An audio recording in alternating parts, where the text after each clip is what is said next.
পাকিস্তানে কাল বিক্ষোভের ডাক ইমরান খানের দলের। পাকিস্তানে নির্বাচনের ফলাফল প্রকাশের পর কর্মসূচি দিয়েছে ইমরান খানের দল পিটিআই। দলটি আগামীকাল বিক্ষোভের ডাক দিয়েছে। শনিবার 10ই ফেব্রুয়ারি ডনের এক প্রতিবেদনে তথ্য জানানো হয়েছে।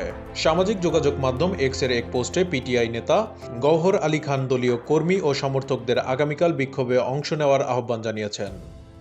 যেসব আসনে ফলাফল আটকানো বা ফল ঘোষণায় দেরি হয়েছে সেসব আসনের রিটার্নিং কর্মকর্তার কার্যালয়ের সামনে এ বিক্ষোভের ডাক দেন তিনি বলেন, ইমরান খানের নির্দেশনা অনুসারে যেসব এলাকায় আমাদের ফলাফল ঘোষণায় দেরি করা হয়েছে অথবা আটকে রাখা হয়েছে সেগুলোর তালিকা আমরা প্রদান করব।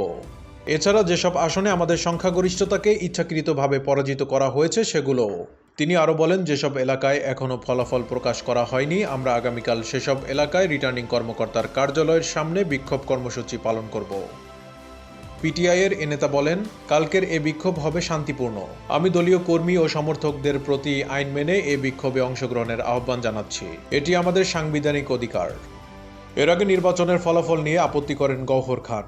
তিনি বলেন, পিটিআই ন্যাশনাল অ্যাসেম্বলিতে 265 আসনের মধ্যে 170 আসনে জয়ী হয়েছে। সংবাদ মাধ্যমকে তিনি বলেন, আমরা এখন দৃঢ়ভাবে জানাচ্ছি পিটিআই 170 আসনে জয় পেয়েছে। তিনি বলেন, ইসলামাবাদের 3 আসন, সিন্ধুর 4 আসন সহ পাঞ্জাবের 22 আসনে পিটিআই ফর্ম 45 অনুসারে জয় পেয়েছে। এরপরও এসব আসনে তার দলকে পরাজিত ঘোষণা করা হয়েছে।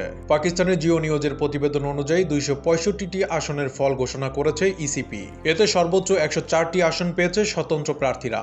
তাদের মধ্যে ইমরান সমর্থিত স্বতন্ত্র প্রার্থীরা পেয়েছেন 95টি। নওয়াজ শরীফের দল 74টি আসন নিয়ে দ্বিতীয় স্থানে রয়েছে। আর তৃতীয় স্থানে রয়েছে বিলাওয়াল ভুট্টোর দল পিপিপি। তারা পেয়েছেন 54টি আসন। বাকি আসনগুলো অন্যরা পেয়েছেন। এছাড়া একটি আসনের প্রার্থী গুলিবিদ্ধ হয়ে নিহত হওয়ায় ওই আসনে ভোট স্থগিত করে নির্বাচন কমিশন।